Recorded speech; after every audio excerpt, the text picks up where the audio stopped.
haber uno solo para todo efecto, con tope de cobertura en base a disponibilidad presupuestal, como es en todos los seguros. Determinación de primas para la modalidad semicontributiva sobre la base actuarial y transición a la modalidad semicontributiva de aquellos que tengan capacidad de realmente contribuir. En términos de presupuesto y saneamiento financiero, lo que hemos encontrado es un uso ineficiente de recursos, obligaciones pendientes de pago por 900 millones que han sido mencionadas, que en el sector público alcanzaban 700 millones de soles. Ha habido un estancamiento del presupuesto en el año 2016 y una ley de financiamiento que está pendiente de implementar. ¿Qué se ha hecho? Se han conseguido recursos adicionales en 2016 en el orden de los 340 millones de soles. Se ha efectuado una extensa revisión de las deudas que databan desde el 2009 y se estableció un plan de pago que se ha honrado y que este año culmina con la cancelación del 100% de la deuda. Se ha pagado a la fecha casi 70% de la deuda del SIS en los establecimientos públicos. Adicionalmente, y ya es sabido, se ha utilizado 330 millones para este efecto. Estamos yendo hacia la reglamentación de la ley de financiamiento, un sinceramiento del presupuesto, la elaboración y actualización del estudio actuarial que está pendiente, convenios con redes integradas que hemos mencionado y que son fundamentales, con mecanismos de pago que generen incentivos a la eficiencia. Como ustedes saben, ha habido mecanismos de pago para primer nivel y para hospitales. Esto, por supuesto, ha fraccionado la atención, la ha hecho ineficiente y todos los resultados están a la vista. Por supuesto, esto lleva también a controlar adecuadamente el riesgo operativo, como cualquier aseguradora, y eso significa un mejor control prestacional para garantizar satisfacción pública. Quiero ser, y si me permiten, enfático en este punto. A la fecha, el Seguro Integral de Salud ha comprado atenciones por millones, señor presidente, pero no ha comprado satisfacción pública.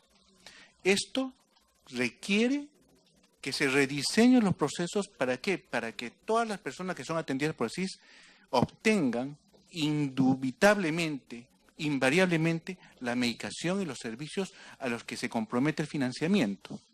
Y esto se logra mediante una nueva política de auditoría y control y una nueva política de financiamiento de establecimientos que hemos mencionado y que serán en redes con procedimientos que incentivarán, como no viene siendo a la fecha, que los establecimientos se unan y enfrenten las necesidades de salud de la población de manera conjunta, articulando esfuerzos.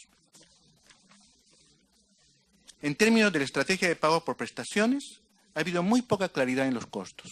Tarifas diferenciadas que se negociaban con los establecimientos cuando en realidad podría haberse resuelto de otra manera. Un incremento explosivo en pagos por emergencia, que ha sido materia que es de dominio público, debilidades en la implementación de los servicios complementarios que no se evaluaban y eran difíciles de seguir. Además, se firmaron diversos convenios que no tenían marco presupuestal. Un retraso en algunas instancias del ingreso de los formatos de atención al sistema del SIS, por supuesto. Si no se ingresan los formatos de atención, no se pueden valorizar y no se pueden honrar las obligaciones correspondientes. Es necesario ingresar, los establecimientos no ingresaban los formatos por diferentes razones operativas, etc. Y no ha habido mecanismos efectivos de control de las prestaciones. En el decreto ley 1346 se establece mecanismos que regulan los servicios privados solo cuando no hay oferta pública, y este punto es sustancial. La flexibilidad en los convenios y el uso de los recursos del SIS. Recientemente hemos emitido el anexo número 1 que, a diferencia de lo que había antes, ha flexibilizado el uso de los establecimientos de tal manera que ahora pueden cubrir una serie de líneas específicas de presupuesto que antes no le han permitido, ahogando al establecimiento, limitando sus recursos cuando ellos tenían en realidad diversas necesidades. Esto se ha superado con beneplácito de los prestadores en todos los niveles para todos los convenios.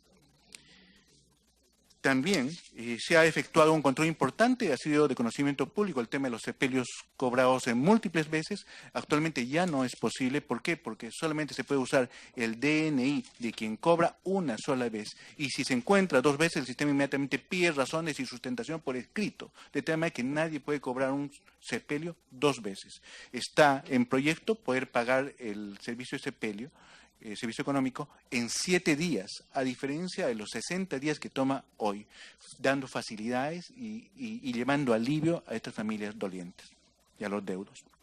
Vamos hacia la compra y satisfacción pública a través de convenios con redes integradas, una combinación de mecanismos de pago para incentivar las actividades preventivas y generar eficiencias tanto ambulatoria como hospitalaria, porque atención primaria no es solo primer nivel, atención primaria es todo juntos, incluidos hospitales, y centralizar la compra de servicios tercerizados, que se ha mencionado, tomografías, resonancias y otros servicios que son estratégicos, son importantes, pero que tienen que acometerse de manera centralizada para evitar tercerizaciones que tienen resultados a veces difíciles de interpretar en términos económicos.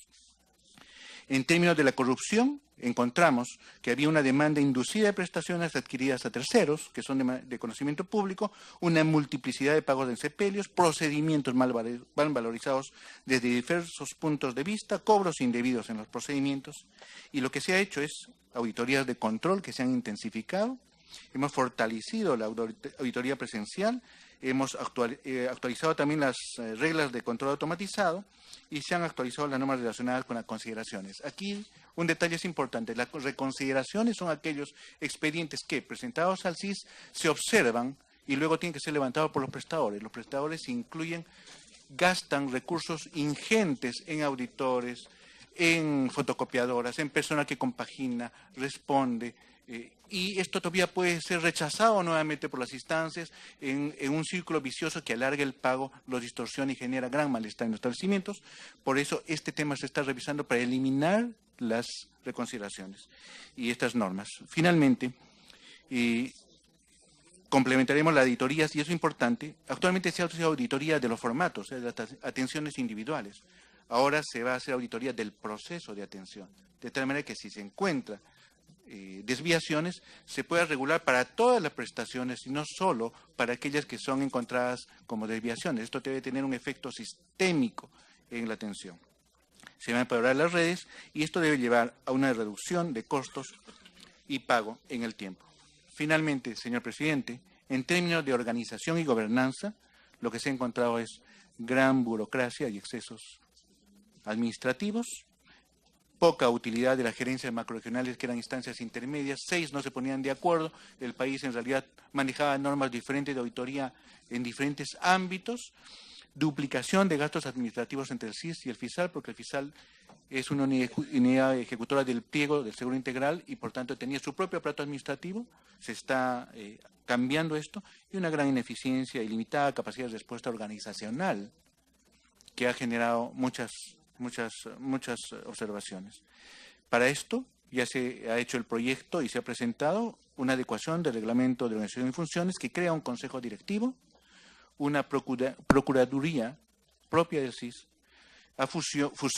pretende fusionar la gerencia de financiamiento y la de control de riesgos, porque antes cada uno tenía su proyecto y no había una instancia que dirima técnicamente cuál era la dirección que debía tener el aseguramiento. Hoy día orgánicamente tiene que haber una instancia técnica que dirima técnicamente entre dos áreas que siempre andaban confrontadas y generaba muchos problemas. La eliminación de las gerencias macrorregionales, la creación de una sola gerencia de supervisión regional que estandarice y homogenice la experiencia de auditoría en los establecimientos, porque los establecimientos han referido múltiples veces que en algunos lugares le decían que esta atención sí estaba aprobada, luego pasaba unos días y le decían que esta atención no estaba aprobada, el mismo caso con diferentes criterios. Esto se acaba con una sola instancia que estandarice el quehacer de las oficinas regionales. Y finalmente, FISAL pasaría a ser un órgano de línea del CIS con capacidad de ejecutora, ya no un pliego separado, en tanto se define su rol sectorial. Muchas gracias, señor presidente. Bueno, creo que la siguiente ya es el de las gracias. O sea, básicamente estamos haciendo una reingeniería en el Seguro Integral de Salud, en el que vamos a sincerar, mejorar afiliación, mejor presupuesto, planteamos disminuir burocracia.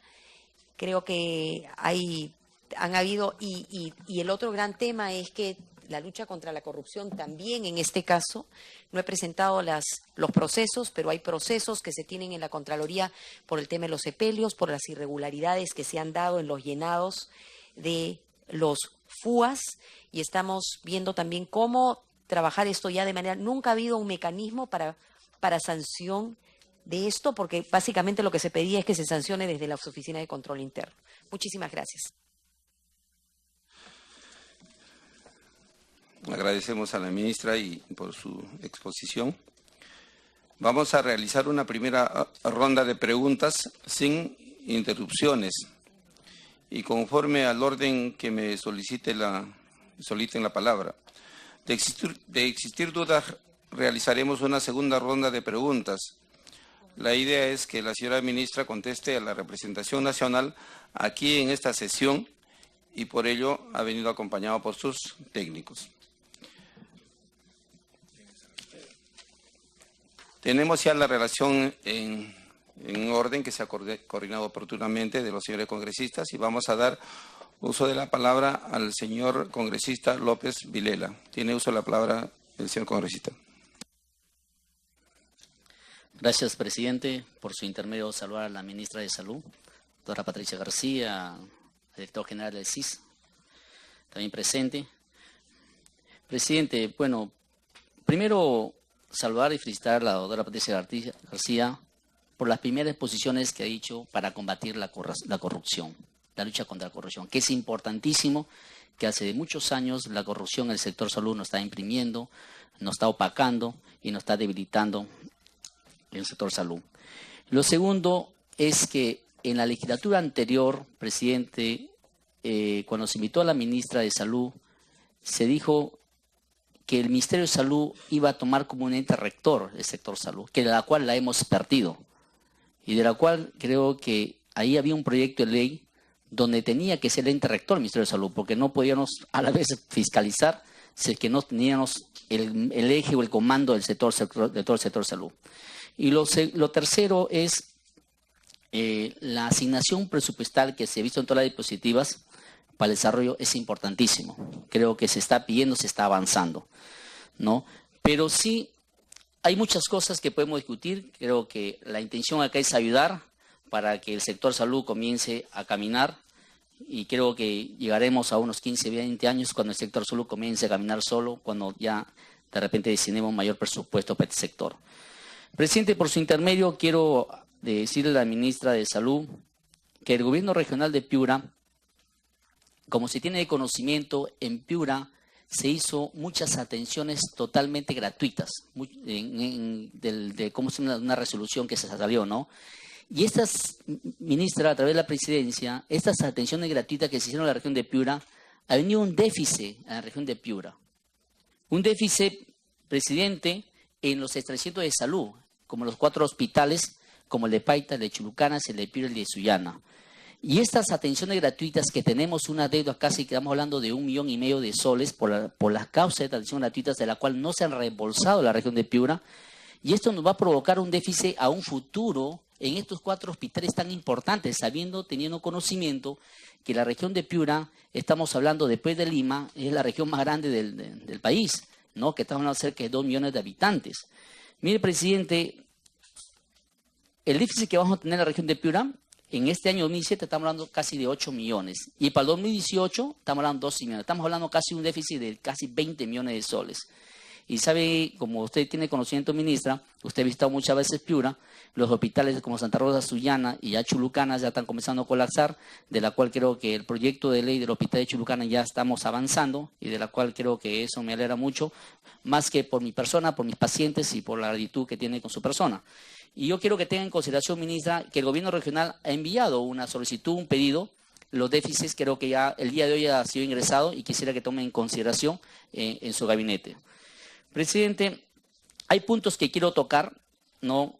De la cual quisiera preguntarle a la ministra, ¿cuál sería su política en el Centro Oncológico Pediátrico del Instituto de Salud del Niño? Y también, ¿cuál sería la política en el Centro de Referencia de Asma e Inmunología, que es una resolución del IGES, de la cual creo que cuando el IGES desaparece, lo recoge el MINSA, y el MINSA creo que renueva esa resolución para el Centro de Referencia de Inmunología del Eje de Salud del Niño. Y otra de las preguntas que he visto en las diapositivas, que me estaba comentando que había telemamografía en 3 regiones. Quisiera preguntar a la presidencia, ¿cuáles son las 3 regiones que tienen esa telemamografía?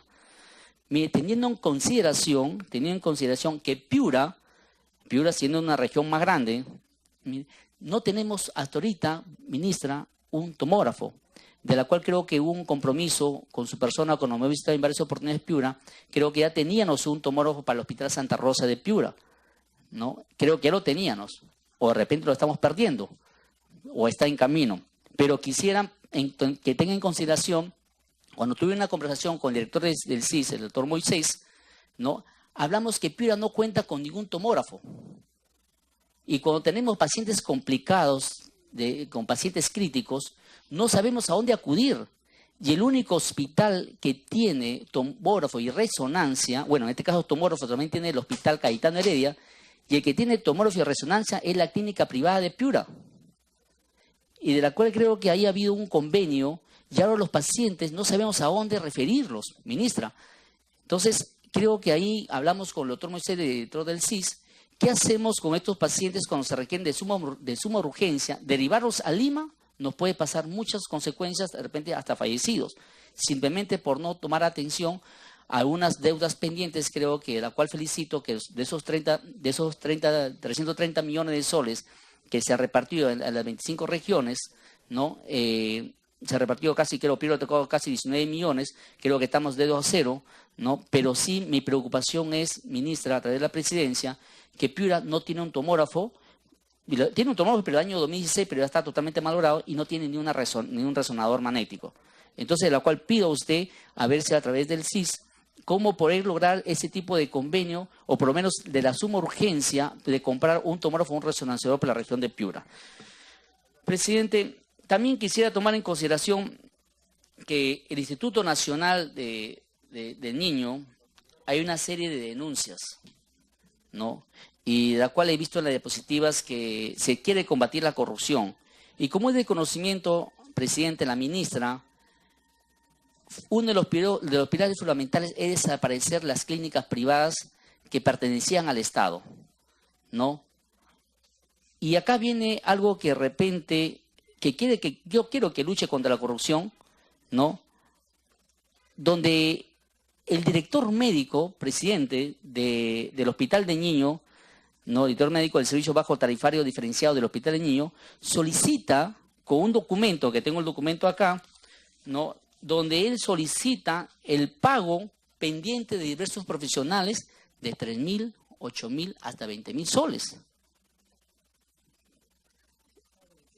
El pago pendiente de diversos profesionales cuando habían servicios en la clínica privada que había en el Hospital de Niño, del mes de mayo. Y acá está el documento, presidente. Entonces creo que tome en consideración la ministra para poder salvaguardar, porque ya creo que esa clínica privada ha sido cerrada, ¿no? Y este documento ha sido reciente. Entonces se le voy a cansar, ministra, para que tenga en consideración de este médico que a la cual está cobrando tarifarios, de la cual que ya no existe la clínica. Bajo esa política, presidente, estaba consignado no seguir con esta clínica, porque se cerró esa clínica de Breña, ¿no? Con este director de la clínica posteriormente se designa un nuevo director.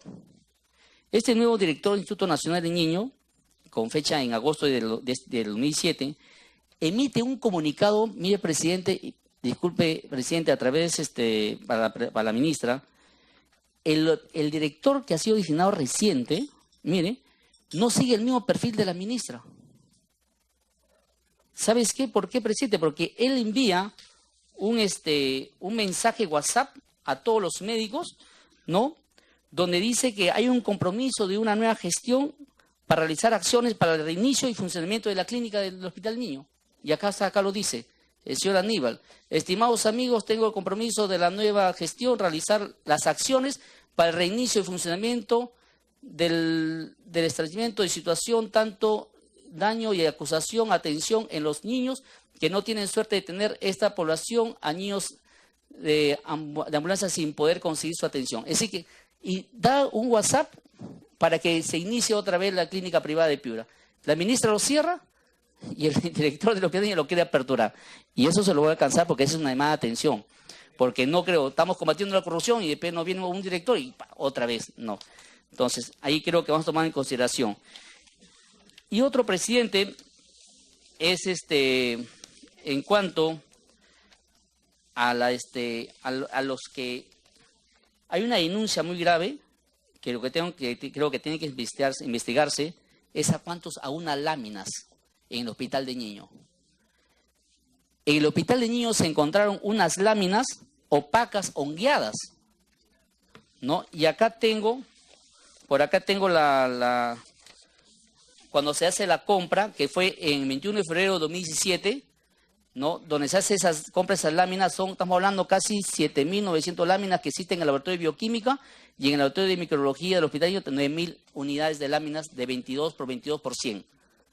Y creo que esta es una denuncia muy grave que tiene que, ministra, que consignar y llamar la atención a la encargatura, quien ha comprado estas portaláminas que están hongueadas.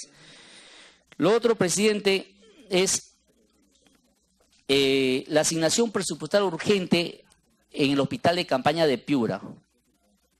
Ministra, Piura tiene un hospital de campaña y creo que ya el hospital de campaña tiene unas deudas pendientes todavía que pagar. Y cuando no se pagan esas deudas, lamentablemente el hospital de campaña ya no nos va a servir, porque el hospital Santa Rosa está colapsando, ¿no? Y ahí hay un déficit aproximado, presidente, de 3 millones de soles en el hospital de campaña. ¿Qué vamos a hacer ahí cuando este hospital de campaña no se le paga los deudas y no tengamos dónde atendernos, ¿no? Entonces yo pienso que tenemos que tomar en consideración, y por intermedio, presidente, ya creo que esta es una de las preguntas y creo que en el transcurso de la exposición vamos a hacer otras preguntas. Gracias, presidente. Gracias, congresista. Tiene uso de la palabra la congresista doctora Luz Salgado Rubianes. Gracias, señor presidente. Por su intermedio saludo a la ministra y al director del CIS. Yo muestro preocupación porque a pesar de que la ministra nos ha presentado una serie de acciones que yo felicito, no solamente para corregir el funcionamiento de un sector tan sensible, y también para combatir los casos de corrupción, que son los que nos llegan a disminuir nuestros recursos.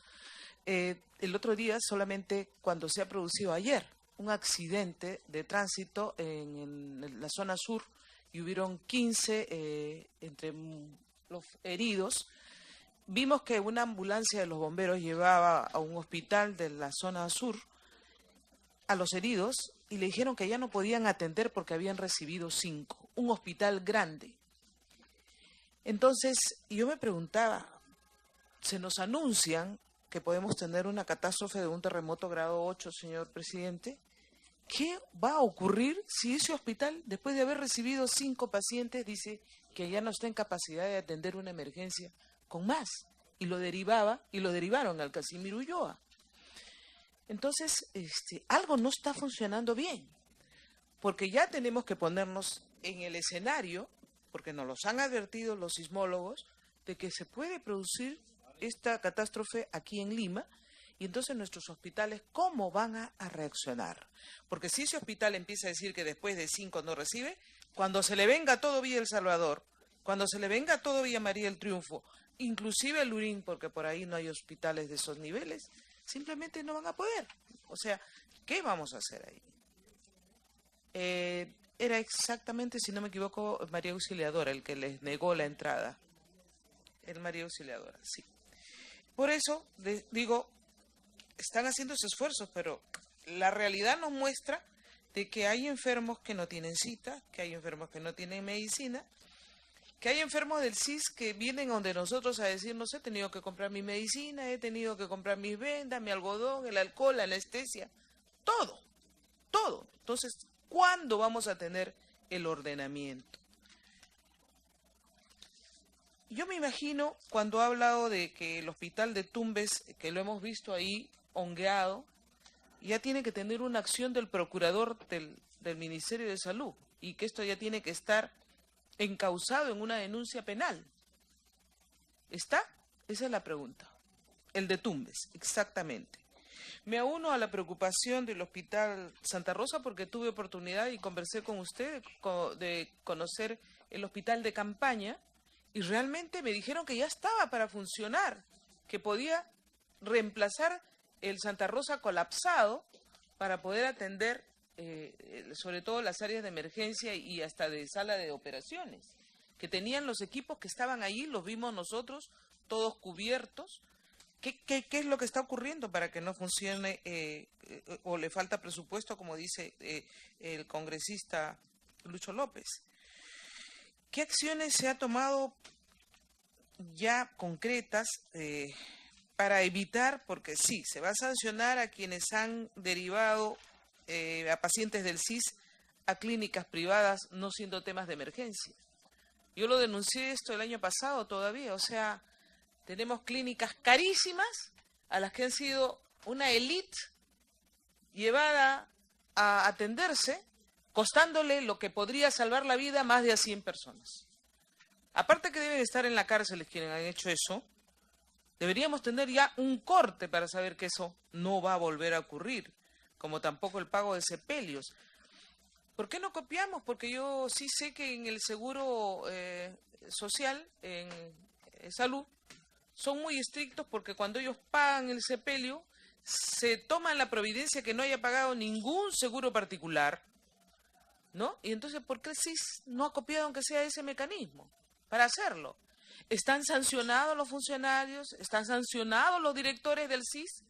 Yo siempre digo, a través suyo, presidente, a la señora ministra, que lamentablemente este gobierno ingresó tapándole toda la corrupción del gobierno anterior. Y hoy cuando destapan y se ven ya sobredimensionados, tienen que salir a decir lo que han encontrado. Desde el inicio teníamos que saber, porque tuvimos el escándalo de los pañales. Esos pañales que se incendiaron, ¿se acuerdan ustedes que se compró y no se sabía por qué se había comprado tanto? ¿Pertenecen a este proyecto que ahora recién sale, que lo veo de recién nacidos, de los kits de recién nacidos? ¿O es otra cosa? ¿Y se ha investigado eso de los pañales? ¿Por qué se compró tanto? Claro, que no era de salud, era del otro programa, de MIDIS. Nunca supimos más. Se incendiaron pañales que podrían haber servido a otras funciones o no haber comprado tanto y haber comprado otras cosas. Luego, con respecto al tema de tuberculosis, que como usted sabe pertenezco al frente y modestamente soy autora de la ley, coautora de la ley, ha habido un taller en el que nos han hecho una serie de apreciaciones y preocupados por los muertos que han habido por el tema de las cirugías, que también se lo he comentado a usted, pero dentro de la respuesta que envían a mi despacho, hablan que se necesita de 6 a 8 meses para implementar esta sala de cirugía en Villa El Salvador. Y usted nos acaba de decir que es en octubre. Es por esta falta de congruencias de datos que a veces ustedes salen mal parados. 6 o 8 meses, ¿qué le decimos a los pacientes? ¿Se van a esperar 6 o 8 meses? O lo que usted acaba de decir, que en el mes de octubre ya se pueden estar operando, ¿no? Esa es otra de las preguntas. Se quejaron también de que hay una serie de medicamentos que supuestamente, yo no soy médico, supuestamente son mejores y menos traumáticos, porque toda la medicina para el tema de TB es traumática, que están autorizados por la OMS y sin embargo no figuran, no están en la norma técnica, ¿no? Entonces, yo no quiero nombrar aquí los medicamentos porque de repente le hago favor a un laboratorio y de ninguna manera. No se trata de eso. Pero si hay medicamentos que los podemos reemplazar, que son más asequibles, que son menos traumáticos para estos enfermos que ya tienen todo un estigma y todo un dolor familiar y cuestan de repente menos, podríamos adquirirlo. O si cuestan igual, pero tienen menor